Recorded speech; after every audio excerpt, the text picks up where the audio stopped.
This is the second talk about pattern visual evoked potentials.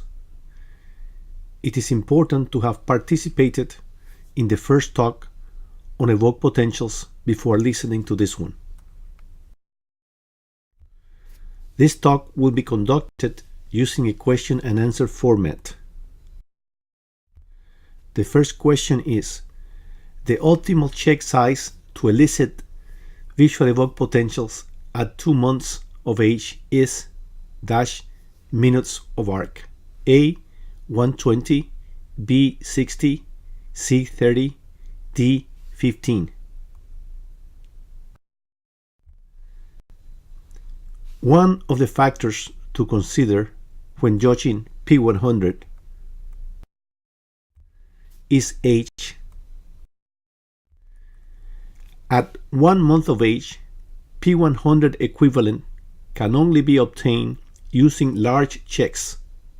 The optimal check size at this age is 120 minutes.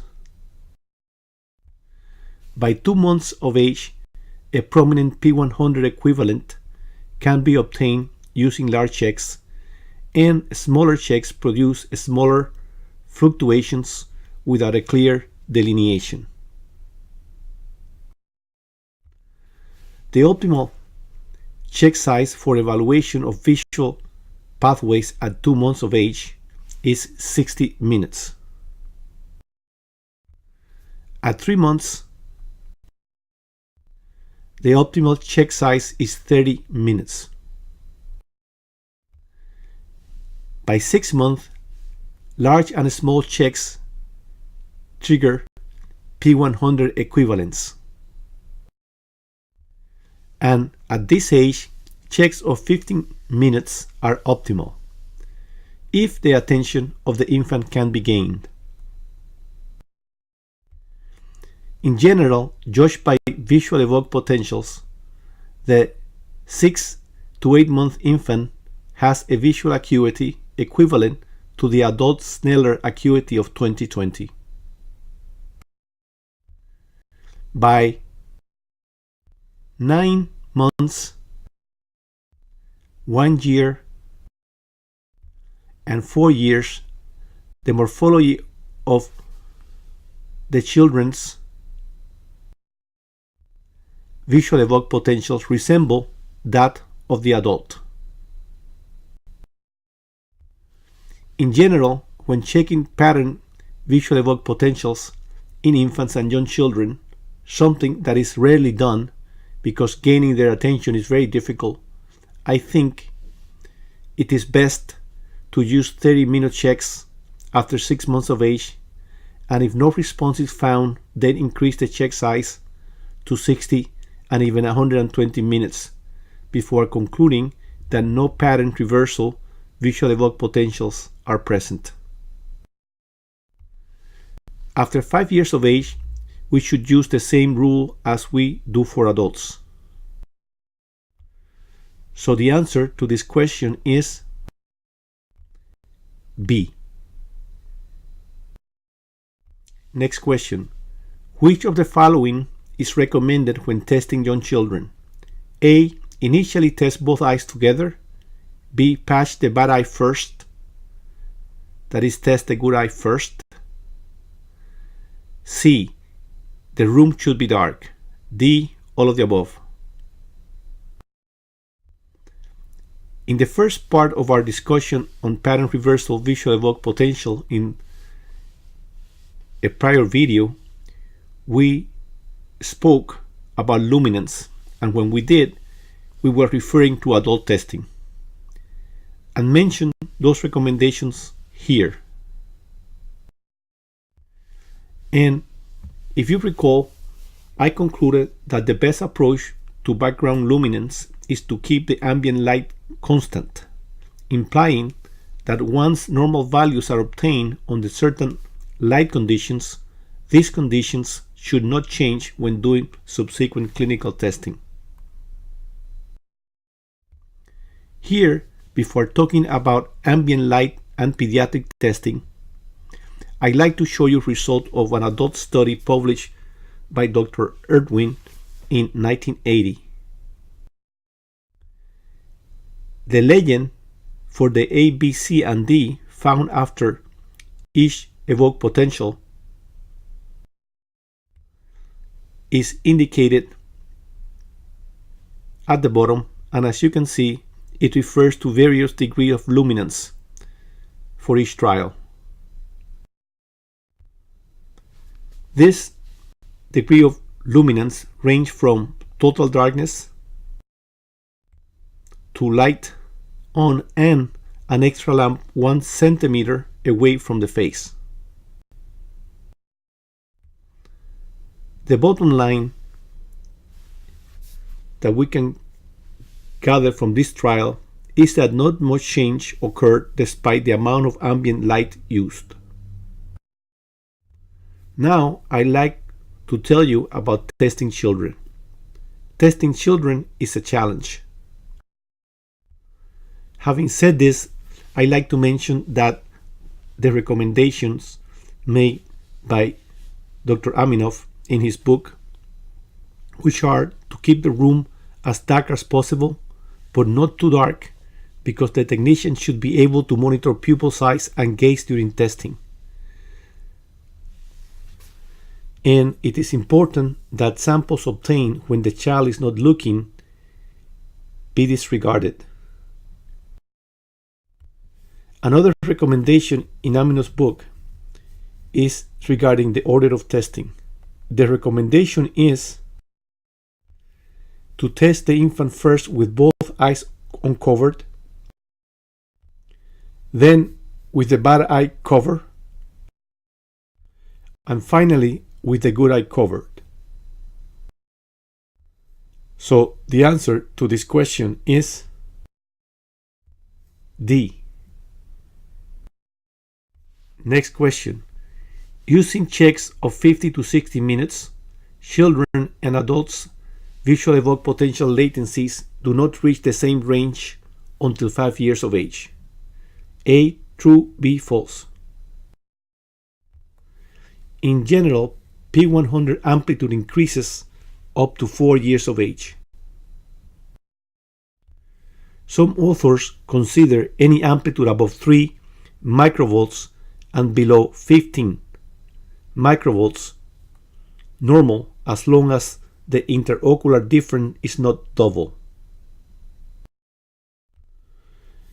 As we just saw in one of the prior questions, children reach adult latencies at different ages for different check sizes.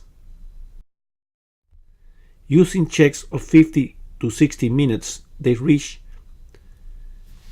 adult latencies at 1 year of age. Using 12 to 15 minutes checks, they reach adult latency at 4 to 5 years of age. So the answer to this question is false. Next question. Every lab should establish their own normal latencies. A, true, B, false. Every lab needs to develop their own normal values.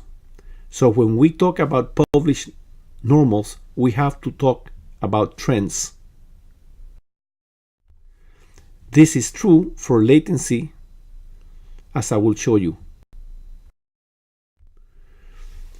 Look at this chart. This is a chart that is frequently presented to provide age-specific latencies. You can see, to begin with, the significant scattering of values throughout the ages. But a great uncertainty about using these values should arise from not knowing the luminance of the board, not knowing the filters that were used, not knowing the repetition rate or the check size. So the bottom line is that every lab needs to develop their own normal values. So the answer to this question is A. Next question. Which of the following factors influence P100 the least? A. Check size. B. Ambient luminance. C. High frequency filter settings. D. Check board size. In this frame, the first thing I want to show you is the legend. Notice that the horizontal line represents 50 milliseconds. Thus, any little change is really significant. The study was conducted with both eyes looking at the checkboard. At least this one was. The trials were carried out for the purpose of seeing the effect of check size upon P100 latency. The first point I'd like you to look at is the repetition rate. The repetition rate used was 1.88 per second, and it was kept constant. The high frequency filter was 250 Hz and also kept constant in this study.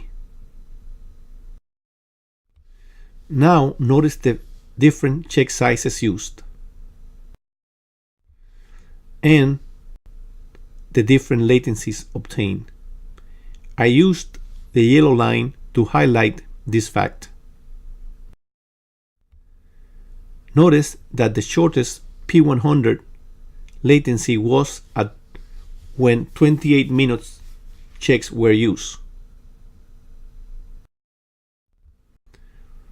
This new panel I have just introduced demonstrates the impact of varying rate of a stimulus presentation. The check size was kept at 28 minutes. Filter was left just the same, low frequency filter of 1 and high frequency filter of 250 Hz. The repetition rate are written by the side of each evoked potential. Notice that at the repetition rate of 0.47 per second, the latency is less than at the repetition rate of 1.88 times per second, and that this difference is significant. In this new panel, the variations due to changing the high frequency filter are registered. The evoked potentials were conducted on the left eye only, and as it would be expected, increasing the high frequency filter allowing more faster wave to go in decreased the peak latency. That is, made it happen sooner. And this was rather significant. This final panel refers to the effect of checkboard size upon P100 latency. As you can see, one test was conducted using checkboard of 5 degrees, and the other test was conducted using checkboard of 15.6 degrees.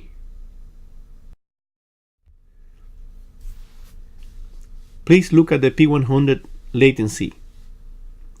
The P100 latency was less when using 5-degree boards than when using larger boards.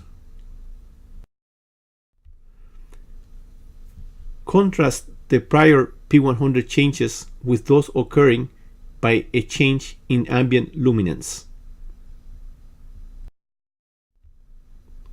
So the answer to this question is B.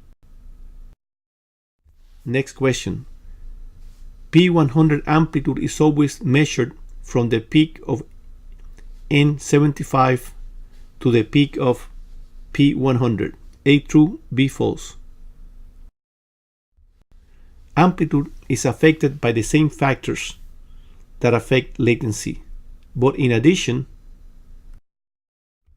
some authors report amplitude from the peak of N75 to the peak of P100 as indicated in this frame. Others determine amplitude from baseline to the peak of P100, whereas others add the amplitude from the peak of N75 to P100 and the amplitude of the peak from P100 to N145 and then divide the sum by 2. So as you can see, there are multiple ways that amplitude has been measured and given in different reports. In addition, normal values provided by different authors are rather different. Having settled this, I'd like to show you some normals. Values presented here are those from different books, as you can see. The primer gives 117 milliseconds as the upper limit that should be accepted as normal. Side-to-side difference is by far the most sensitive method of detecting abnormality.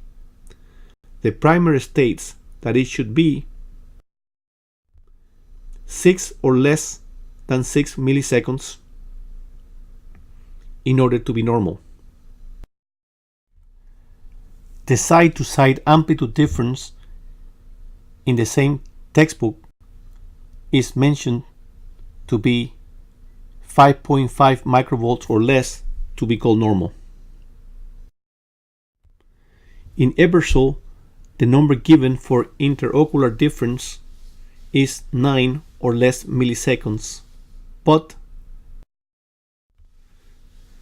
it is said there that the values of 6 or above may be abnormal if N75 and N145 are displaced. Hussein, in the illustrated manual, mentions that less than 8 should be regarded as normal.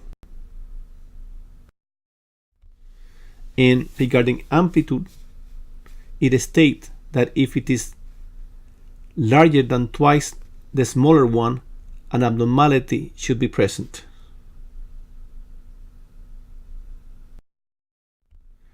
My bias is to use the number presented in the illustrated manual of clinical evoked potentials.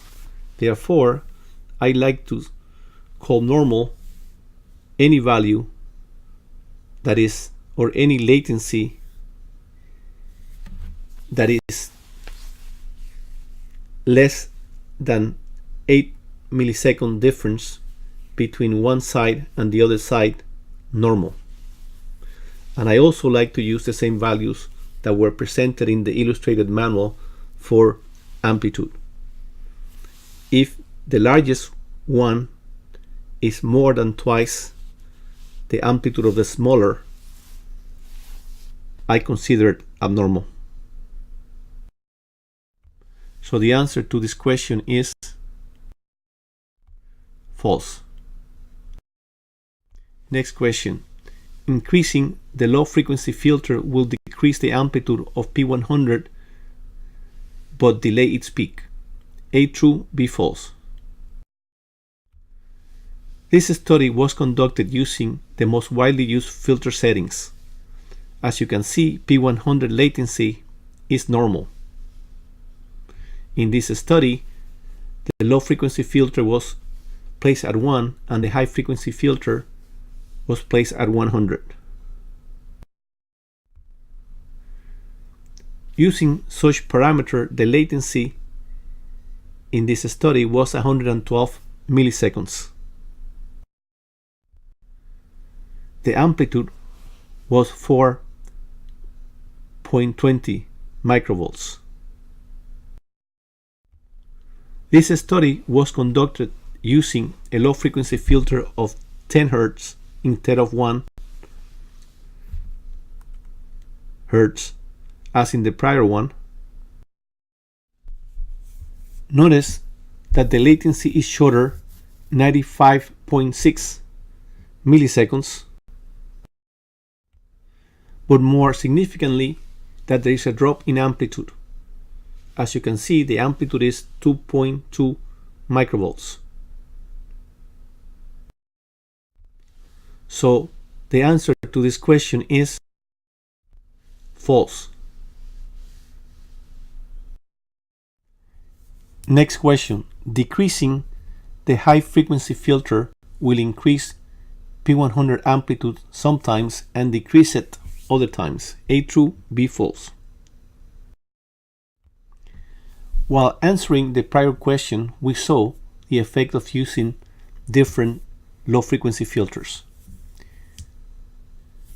We initially use a low frequency filter of 1, and then we use a low frequency filter of 10 Hz. As you recall, latency was decreased, but so was amplitude. Now, the low frequency filter is kept at 1 Hz as it was originally, and the high frequency filter was decreased to 30 Hz. Notice the minimal prolongation of peak latency, but most importantly and oddly, an increase in amplitude. The fact that decreasing the high frequency filter produces an increase in amplitude is unexpected, because in most situations, the less wave subcomponents contributing to a wave, the less the amplitude. The presence of the amplitude increase due to decreasing the low frequency filter supports the notion that P100 waves subcomponents are of a very slow nature. I am presenting these potentials which I have presented before because I want to show you what happens in most evoked potentials when the high frequency filter is dropped. That is, in most visual evoked potentials when the high frequency filter is dropped. When using a low frequency filter of 1 and a high frequency filter of 100, the amplitude of the wave is, in this case, 13.2 microvolts. If we decrease the filter frequency to 30, thus allowing less fast wave in, the amplitude of P100 decreases, as it would be expected based on the fact that less number of wave subcomponents are now contributing to the amplitude of the wave. Now let's look at this P100 obtained using a low frequency filter of 1 Hz and a high frequency filter of 1500 Hz. The amplitude of the wave is 11 microvolt in this case. Now, using a high frequency filter of 100, you would theoretically expect, by the fact that you have subtracted wave subcomponents, that the amplitude of the wave would drop. But as you know, and as you can see in this example, the amplitude is actually higher. So the answer to this question is A. Next question. P100 occurs sooner in young men than in young women. A true, B false. Continuing with questions regarding factors that influence P100, this question deals with age, because of the word young in the question, and gender.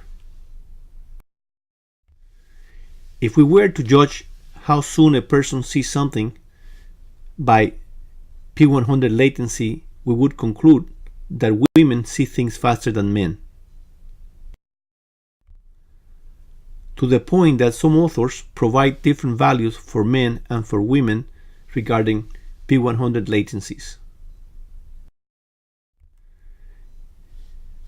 They have established normal limits for women less than 60 to be normal at 150 milliseconds, and for men to be normal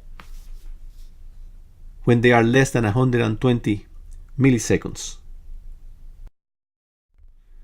After 60, women upper limits goes up to 120, and for men they have adjusted the upper limit to 125 milliseconds.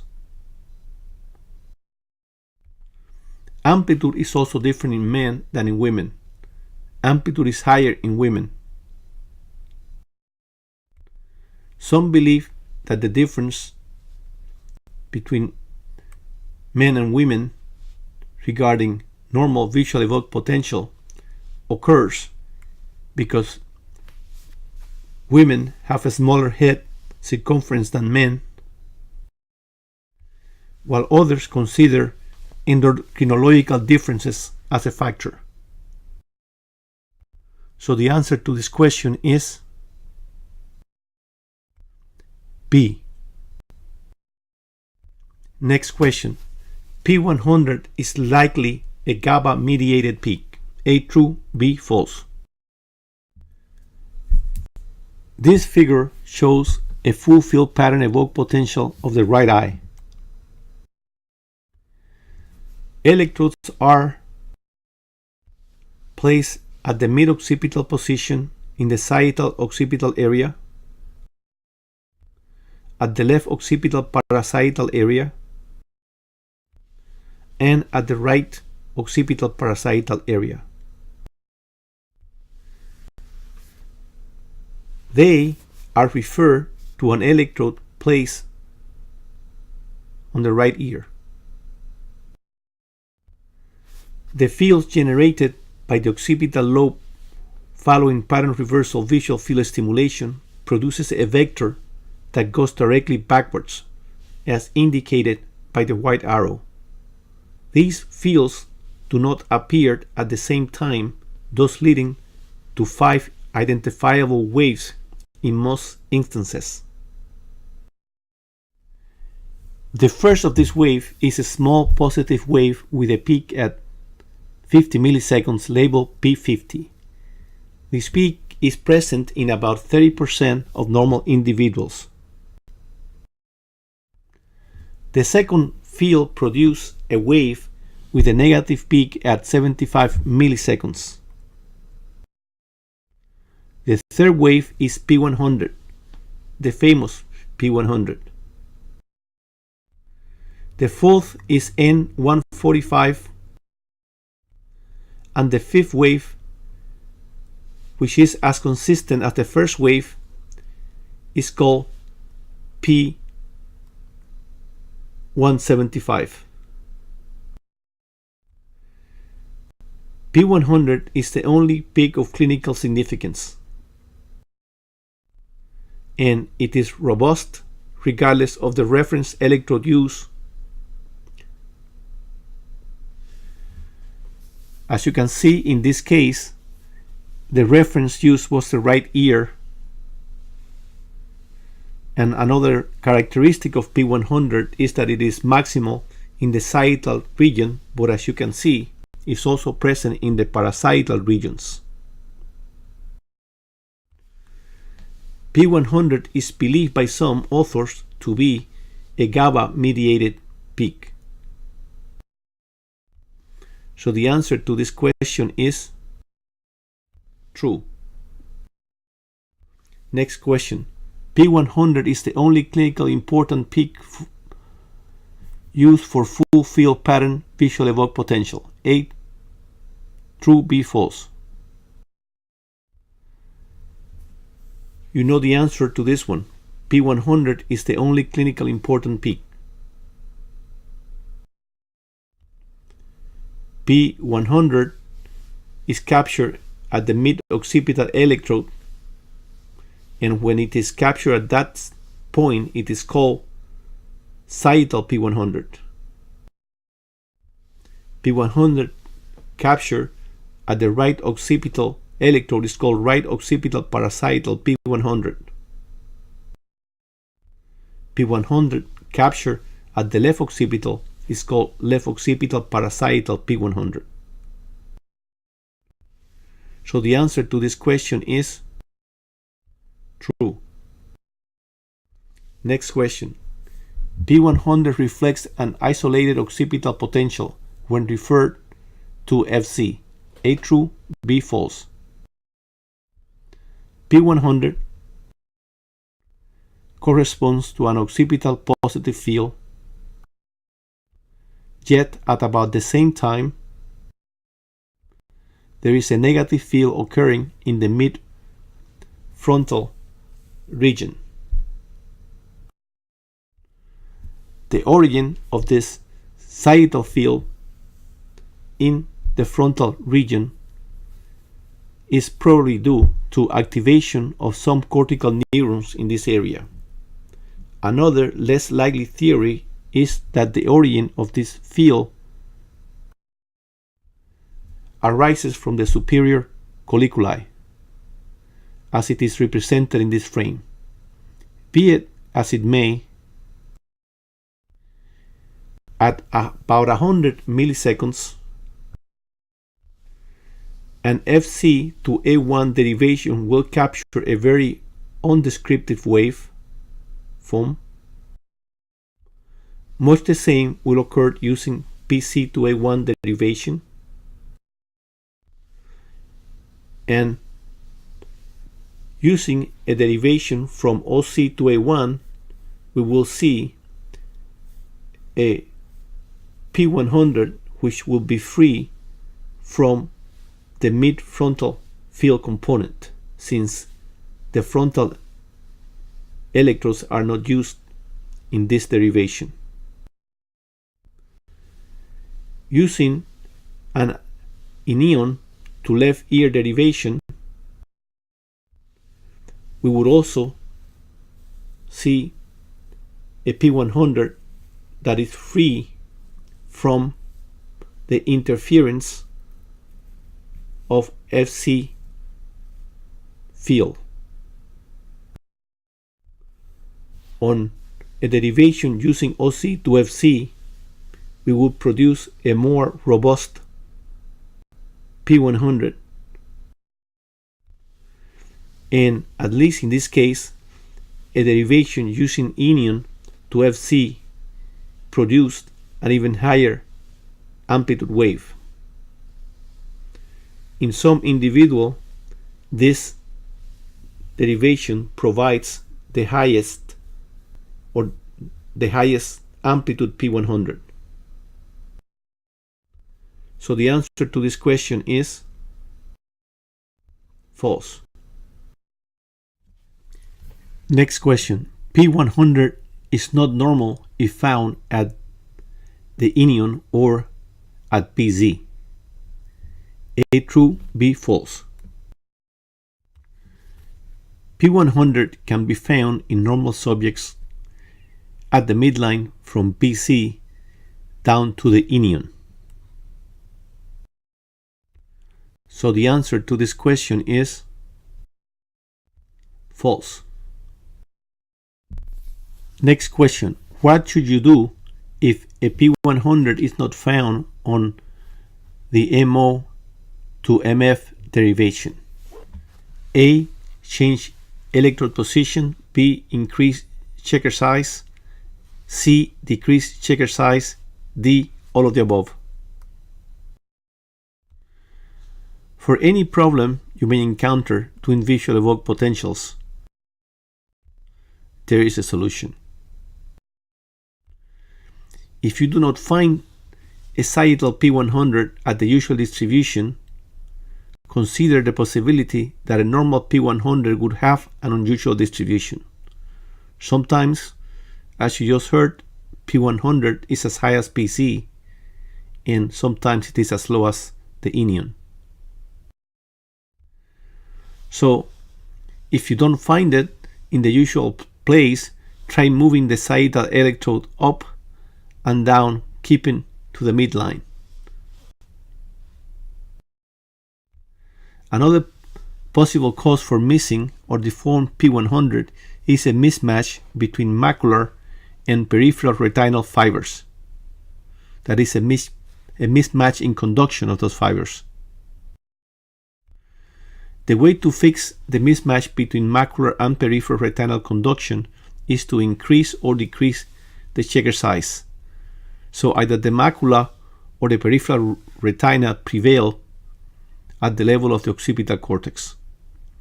Most believe that increasing their size is more effective than decreasing it. Another possibility to explain a missing or poorly formed P100 is a mismatch between upper and lower retinal conduction. A way to fix it is to restrict retinal stimulation to the upper or lower visual field. Better waveforms are usually obtained when restricting the stimulus to the lower visual field. So the answer to this question is D. Next question. The first step when a pattern reversal visual evoked potential is not found is to change checker size. A true, B false. When first encountering no P100, increasing the check size is usually successful. And when doing so, the P100 usually appears. So the answer to this question is A. Next question. The upper half of the checkerboard contributes more to the amplitude of the visual evoked potential than the lower half. A true, B false. The lower half of the board stimulates the upper half of the retina and produces a robust P100, which I have highlighted in this frame. On the other hand, the upper half of the visual field stimulates the lower retina, which tend to produce a lower amplitude P100. So the answer to this question is false. Next question. All normal P100 to full field testing looks the same in every patient. A true, B false. The appearance of P100 is dictated by internal and external characteristics. The internal characteristics are those limited to the P100 wave configuration. These characteristics lead to a flat bottom P100, the round bottom P100, and the infamous WP100. The reason I call it infamous is because if found while the study is being conducted, it takes a lot of work to get rid of it. If found after, that is, if confronted with a vivid wave after the fact, it takes lots of guessing to determine amplitude and latency. One easy situation is when both peaks have latency within the normal range. Such findings make it more likely that we're dealing with a normal P100. It has been estimated that 0.5% of normal visual evoked potentials have a W-shaped P100. In addition to the variable's appearance of normal P100 as a consequence of its internal configuration, external factors also contribute to the morphology of a normal P100. These external factors are best appreciated by highlighting the relation between P100, N75, and N145. The relation of these three peaks can be represented in 5 basic patterns. The first pattern consists of a medium-sized N75 and N145 and a prominent P100. The second pattern consists of a high amplitude N75 and N45 and a small P100. The third pattern consists of a big N75 and P100 and a small N145. The fourth pattern consists of a short N75, a medium P100, and an N145 that is high. The fifth pattern consists of a high N75, medium P100, and a high N145. So the answer to this question is B. Next question. Which of the following wave morphology is most frequently encountered in pattern reversal visual evoked potential? A. Short N75, medium P100, high N145. B. High N75, short P100, high N145. C. High N75, high P100, short N145. D. Medium N75, high P100, medium N145. The first pattern, and probably the most common pattern, consists of medium size N75, high P100, and a medium size N145. The second pattern consists of a high N75, small P100, and tall N145. The third basic pattern consists of a high N75, a high P100, and a small N145. The fourth basic pattern consists of small N75, medium P100, and high N145. The fifth basic pattern consists of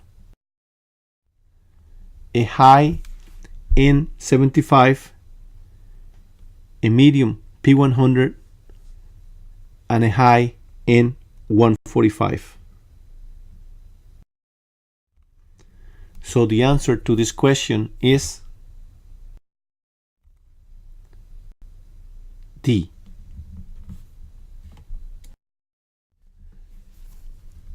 Next question.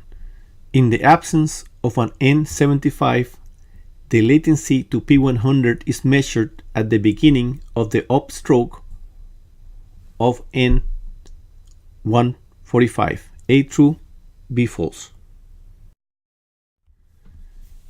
When we talk about high, low, or medium size waves, referring to the waves in the visual evoked potential, we judge those waves within the structure that they are present.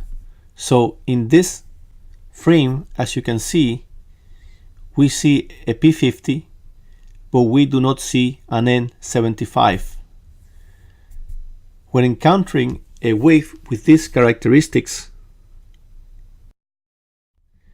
the best way to go about deciding if the study is normal is to look at the upstroke of N145.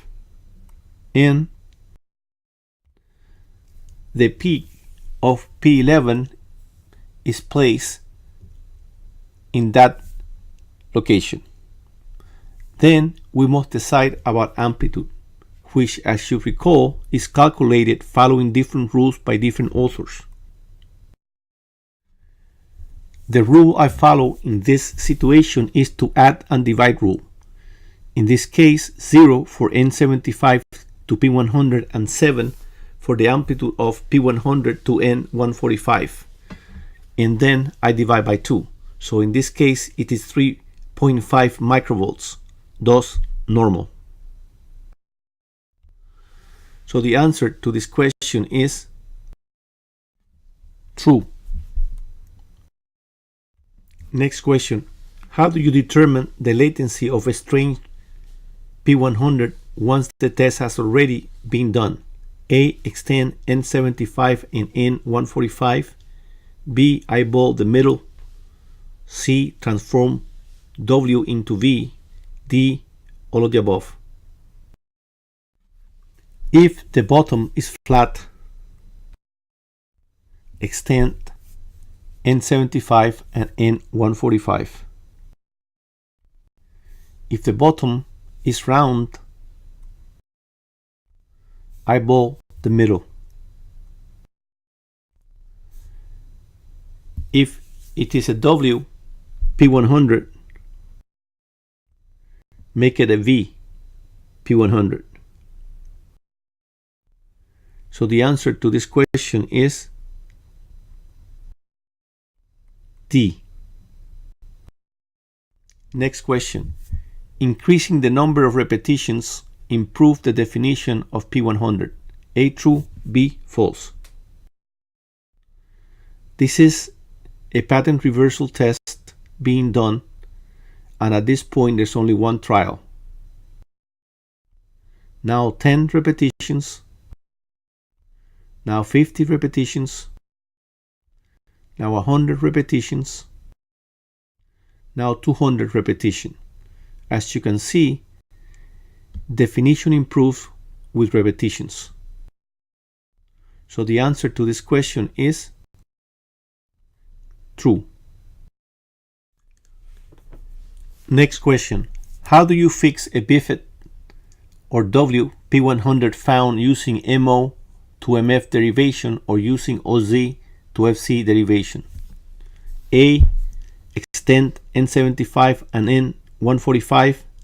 B. Look at MO to A1 derivation. C. Transform W into V. D. All of the above. There are 6 ways to avoid a W P100 while performing a pattern visual evoked potential, in only one way once it is already done. Of the 6 ways to avoid a WP100, the first 4 consist of avoiding the combination of mid-occipital and mid-anterior electrodes. Here you see a WP100 using OZ to ZC derivation. Here, by changing the reference to the left ear, the W is gone. The resolution is due to the fact that P100 is being produced by the time discrepancy between the mid-anterior field and the occipital field generating the P100. Another option is to increase the check size. These visual evoked potential were done using 30-minute checks. as you can see, a vivid P100 is present.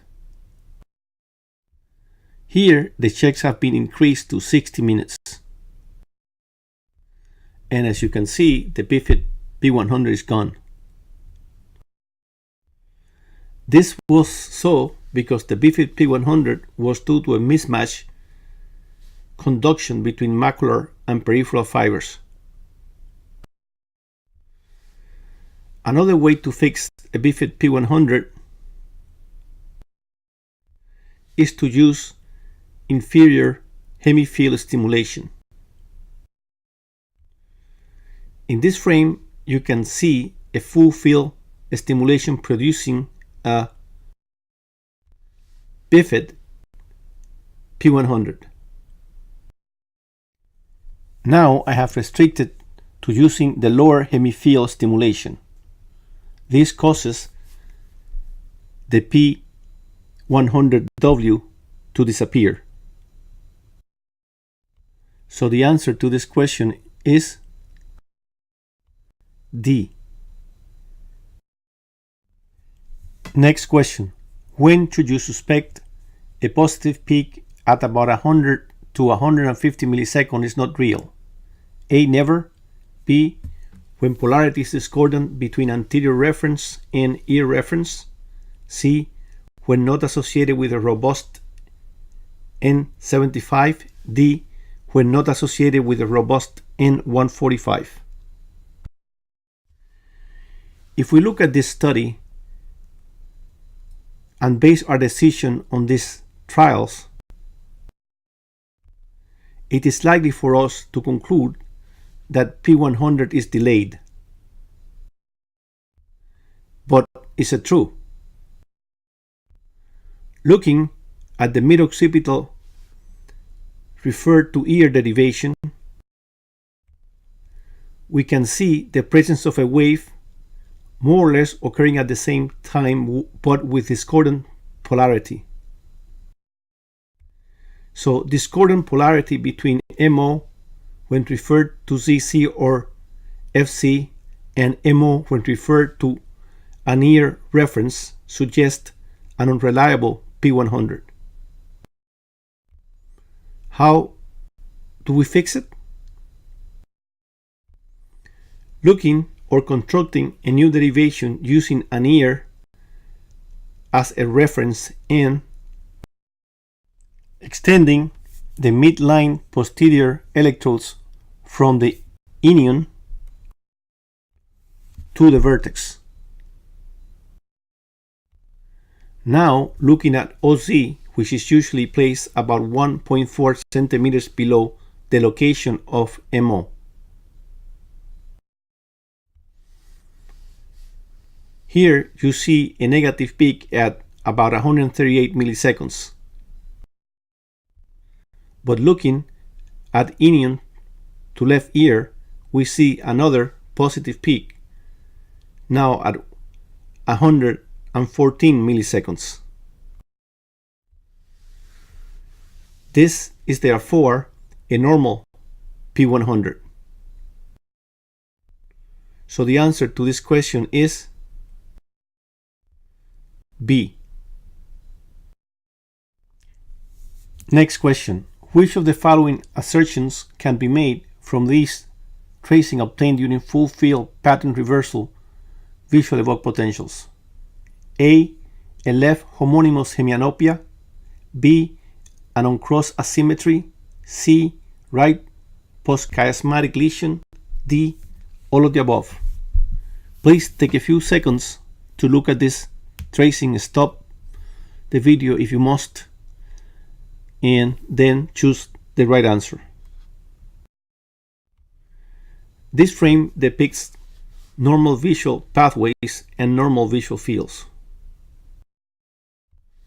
Now the visual fields show a left homonymous hemianopia, and the expected lesion, which is a right postchiasmatic lesion. The lesion in this frame is at the level of the radiations in the occipital lobe close to the cortex. In this new frame, I have moved the visual fields to the upper segment of the frame. Remember, the aqua is the left and the magenta is the right. Now I have introduced a reference electrode and 5 posterior electrodes placed according to the Queen square system. I have numerically labeled them from the left to the right. Were we to perform a left full monocular pattern reversal visual evoked potential, we would obtain the waves I have just introduced. As you can see, the midline electrode, label 3, and the right-sided parasital electrodes, label 4 and 5, have registered P100 waves, but the 2 left parasital electrodes, label 1 and 2, have not. This pattern of wave is the result of a field generated over the left occipital pole with its vector directed towards the opposite side, that is, towards the right, as indicated by the arrow. The reason for the direction of the vector is that the only force creating the field arises from the left occipital pole. This is so because of 2 reasons. The first reason is that no activation arises from the right eye since it is not being stimulated. I have represented the lack of activation of the pathways arising from the right eye by removing it in this frame. The second reason is that despite electrical input arriving close to the right occipital lobe through the activated left nasal retinal fibers, the electrical input will not generate activity at the occipital visual cortex because it does not reach it. So, for practical purposes, the only segment of the visual field generating the potential producing P100 arises from the left temporal retina. Now, let's start again and place all the visual pathways back, that is, all those visual pathways that we previously removed, so we can track the effect of an stimulus on the right eye. So let's look at what happens with right full field pattern reversal visual evoked potentials in a patient with a left homonymous hemianopsia when the right eye is stimulated. As you can see, after right eye stimulation, the wave that will be generated will be very similar in location and configuration to those produced by left full field stimulation. The vector producing them will have a similar direction since the force generating them at the left occipital visual cortex will have a similar origin as when the area was stimulated following left eye stimulation. This occurs for similar reasons as the one we mentioned when referring to stimulation of the left eye, but on the opposite side. Since the left eye is not being stimulated, it does not contribute to the occipital field, a fact that I have depicted in this frame by removing the fibers arising from the left eye. And the fibers arising from the left temporal retina, since they would not generate the potential because of the injured right occipital region, only the crossing fibers from the right retina will be registered, and those will activate the left occipital pole. In this frame, I am presenting the results of both eyes being stimulated. As you know, they were done at different times. The reason I am showing them together is to highlight the pathways involved and the reason for the asymmetrical vector and the fact that the asymmetry is on the same side. So as you see, this pattern of wave, the consequence of post-chiasmatic lesion leads to an asymmetry between the right occipital electrode robust activity, here highlighted in green, and the left occipital electrode's humble activity when the left eye is stimulated. Now please turn your attention to the right eye. When stimulating the right eye, the right parasital electrodes have well-formed potential and the left do not. This asymmetry is called an uncross asymmetry. It is uncross because in both eyes the bad and the good sides are in the same side. It is important to stress that despite representing the right and the left eye simultaneously in this frame, the stimulation was performed monoocularly. So the answer to this question is D. Next question. Which of the following assertions can be made from this tracing obtained during full field pattern reversal visual evoked potentials? A. Left homonymous hemianopsia. B. A cross asymmetry. C. Left postchiasmatic lesion. D. All of the above. Again, I will start with a representation of the normal visual field and normal pathways. Now I am adding a chiasmatic lesion with the corresponding field defect, which consists of a bitemporal hemianopia. I have now added the electrodes and move the visual fields to the top of the frame.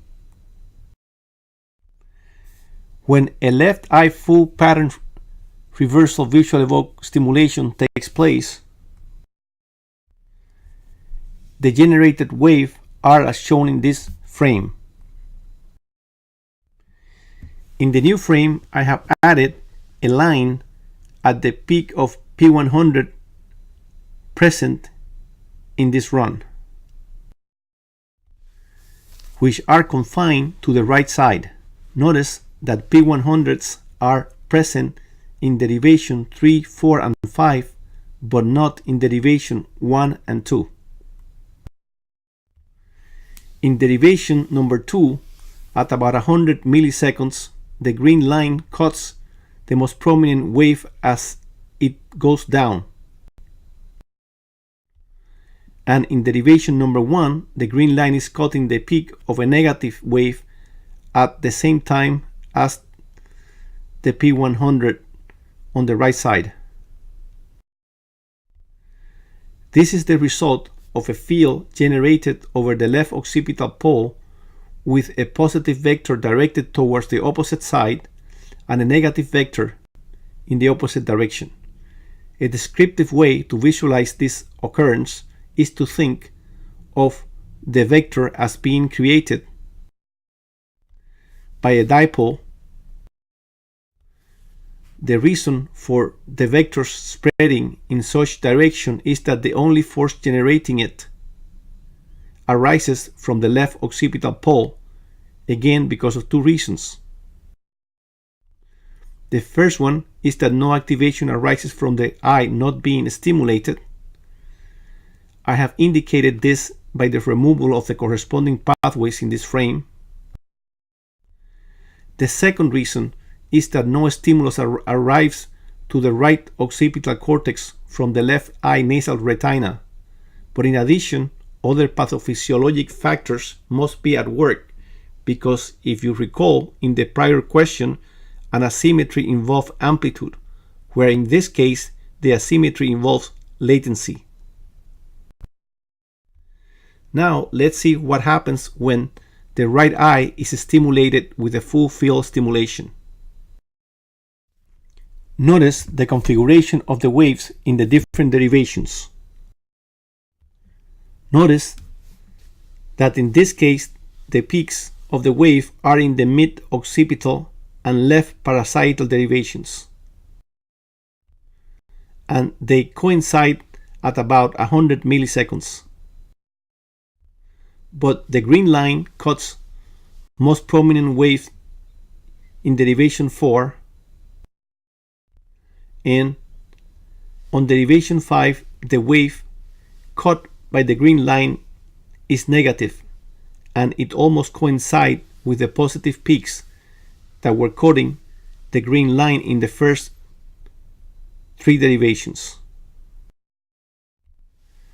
The reason for this is that the only force present is the one generating from the right occipital pole because of 2 reasons. First is that no activation arises from the eye not being stimulated, as we have pointed out several times already. And second, that is the second reason, is that the stimulus from the right eye nasal retina does not cross, thus the left occipital cortex is not activated. This pattern of wave produced by a chiasmatic lesion leads to an asymmetry which shifts from side to side. With stimulation of the left eye, normal P100 are present in the right occipital parasietal derivations, that is derivation 4 and 5, and absent in derivation 1 and 2. Whereas with stimulation of the right eye, normal P100s are found in the left parasietal electrodes, that is derivation 1 and 2, and P100 are not present on derivations 4 and 5. This asymmetry is called a cross asymmetry. It is cross because normal P100s are on the right side with left eye stimulation and on the left side with right eye stimulation. So the answer to this question is B. Next question. Which of the following derivations should be used to determine the presence of interocular P100 asymmetry? A. LO to FZ, B. MO to MF, C. LO to A1, D. LO to CC. The derivation used to determine interocular asymmetry is the mid-occipital to mid-frontal derivations. In this case, the left eye P100 occurs at 109 milliseconds and the right eye P100 occurs at 121 milliseconds. This is a significant difference. Also, in this case, there is an amplitude asymmetry, but it does not reach significant difference. So the answer to this question is B.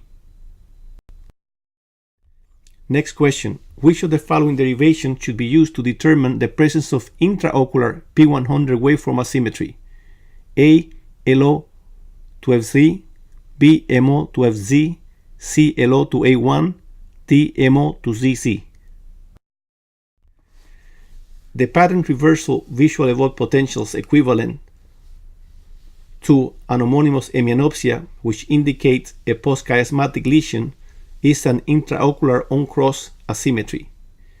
It is intraocular because the asymmetry in amplitude or latency is present on examination of each eye independently. It is on-cross because it is on the same side in each eye. Intraocular asymmetry is detected by comparing the left occipital to the mid-frontal derivation to the right occipital to midfrontal derivation. You can see this indicated by the arrow in this frame.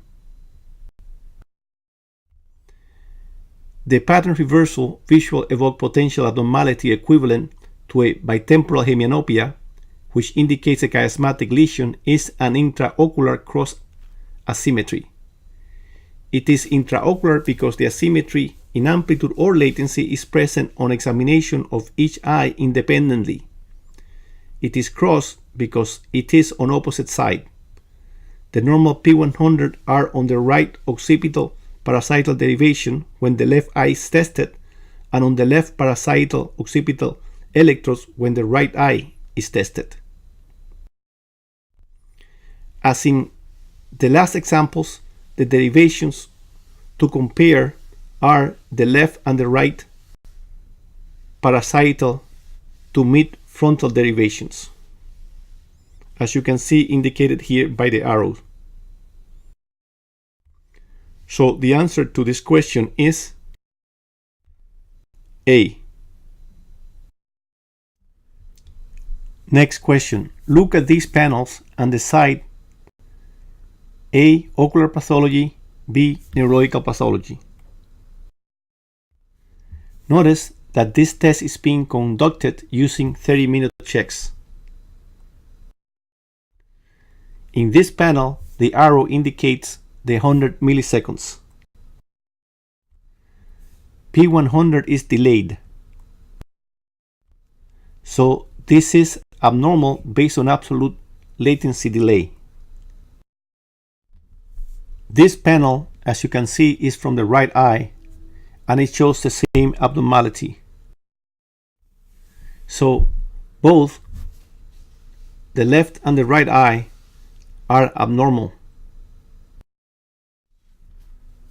Now testing the left eye with 60-minute check, we can see that it's also delayed. And when we do the same thing on the right eye, that is, we check the right eye using 60-minute check, we also find it abnormal. I like to remember the fact that a change in check size does not improve vision when the problem is neurological, but does so when the problem is ocular, by remembering that the pinhole vision test does not correct neurological problems, but it does correct ocular problems. So the answer to this question is A. Next question. Please look at this frame and select the best answer. A. Left optic neuropathy. B. Chiasmatic lesion. C. Right optic radiation lesion. D. Abnormal bilateral disease. Left and right eye demonstrate delayed P100. Left more than right. So the correct answer here is D. Next question. Please look at this frame and select best answer. The purpose of recording this derivation is to see N105, A true, B false. The derivation is referring to is the one that is being pointed by the arrow.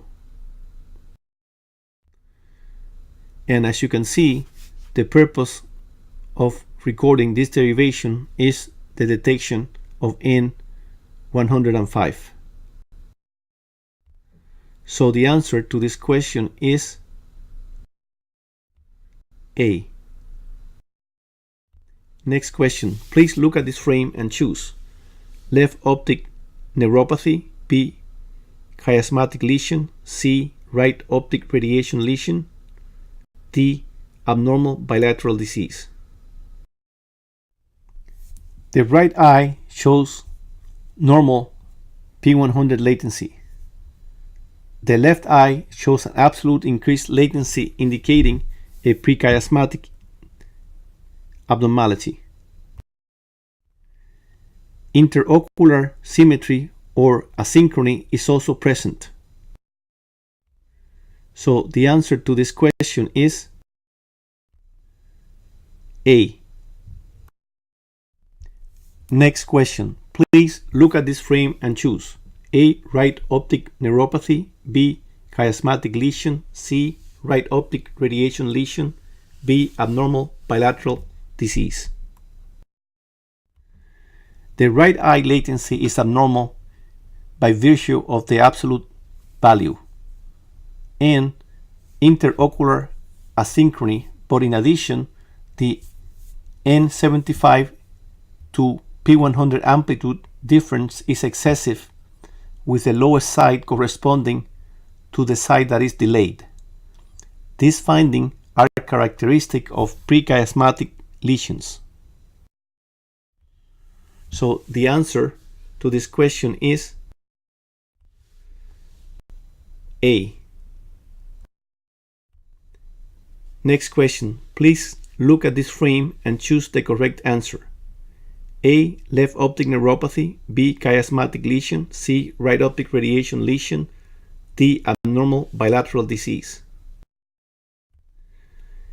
The analysis of this panel needs to start by considering the left and right P100 latency using the MO to MF derivation. They are normal. Next, we must consider P100 amplitude, which are also normal. Next, we must ask ourselves if interocular latency is symmetrical. This is done by comparing the latency of MO to MF derivation on the right with the one on the left. And in this case, they are symmetrical. Next, we must look at the interocular amplitude symmetry between them. And again, the amplitude is symmetrical.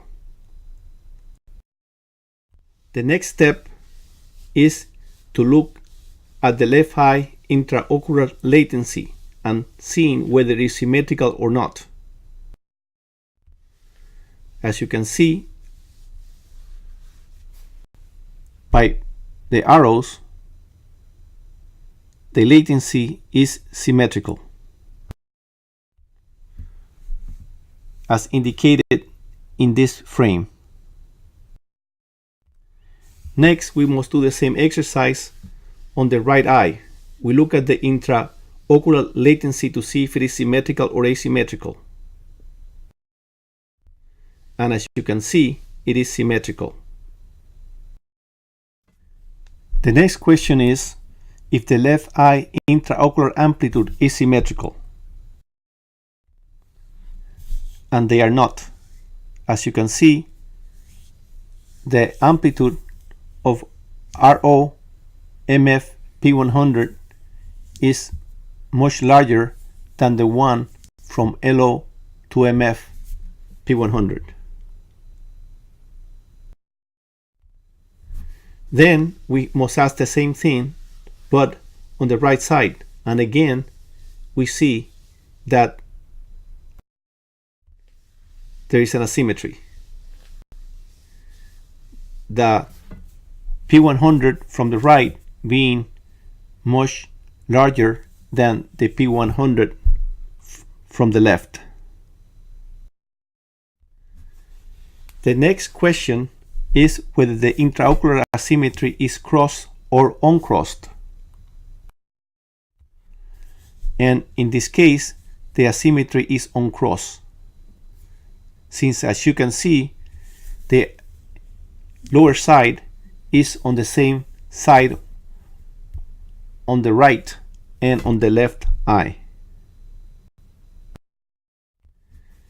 This figure depicts the most characteristic findings that we have been alluding to. and the correlated pathology associated with it. So the answer to this question is C. Next question. Please take a look at this frame and decide what is wrong. A. Left optic neuropathy. B. Ethanol toxicity. C. Right optic neuropathy. D. Normal. In this frame, you can see that the absolute latencies are prolonged on the right and on the left. Also, that the interocular latencies are normal and that the absolute and interocular amplitudes are also normal. So the answer to this question is B. This is an answer of exclusion. Next question. Please take a look at this frame and choose the right answer. A. Left optic neuropathy. B. Chiasmatic lesion. C. Right optic radiation lesion. D. Abnormal bilateral disease. There is an abnormal absolute latency, that is P100 on the left eye, is abnormal. So the answer to this question is A. Next question. Patient with cortical blindness can have normal pattern reversal visual evoked potentials. A. True. B. False. Yes, they can have a normal pattern reversal visual evoked potential as long as area 18 and 19 are preserved. In addition, not only patients with cortical blindness can have normal pattern reversal visual evoked potential, but also patients with optic neuritis can have normal pattern reversal visual evoked potentials, as you can see by studying this frame. You can see that controls have a relatively narrow margin, that studies of unaffected eye also have a relative rather narrow margin, whereas eyes affected by optic neuropathy have a very wide spread, and that spread includes timing, which is compatible with normal latencies. So the answer to this question is A. Next question. Compressive optic nerve lesions alter shape of P100. A. True. B. False. The field generated by the fastest conducting fibers usually prevail over the field created by the slower conducting axons, thus altering latencies and not shape in cases of demyelination. In cases of compressive optic nerve, the lesions may affect latency, which according to Ms. Sulis seems to be more sensitive, but according to Chiappa, the abnormality in shape occurs before the abnormality in latency. Be it as it may, although both abnormality in latency and abnormality in amplitude can be present in demyelinating and compressive lesions, when an optic nerve is compressed, the shape of the wave tends to be more affected than when it is only a demyelinating process. So the answer to this question is A. Next question. This multifocal visual evoked potential is consistent with right optic nerve lesion.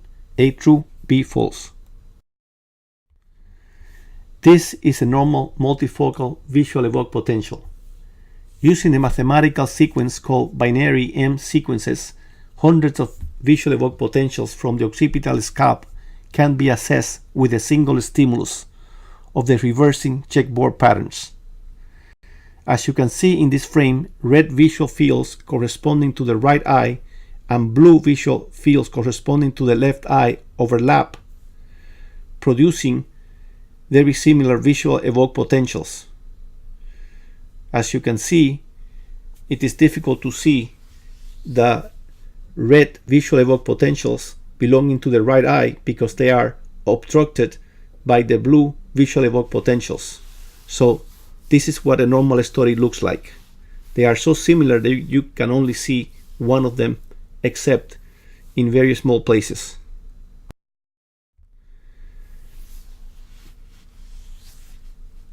Again, this is a normal multifocal study, so you can visualize better what it is in the center, which is usually correspond to macular vision, and what is in the gray area, which correspond to the peripheral retina. But as you can see, in both locations, the findings are similar. Both evoked potential from the right and the left seem to be interimposed, and you can hardly notice in this case the red because it is covered by the right, which is blue. This, on the other hand, is an example of an abnormal multifocal visual evoked potential due to a right acute optic neuritis. See how in this case we can see the red evoked potentials in addition to seeing the blue ones. This is certainly present in the central regions implicating the macula, but is also present in the more peripheral areas here represented by the gray areas. So the answer to this question is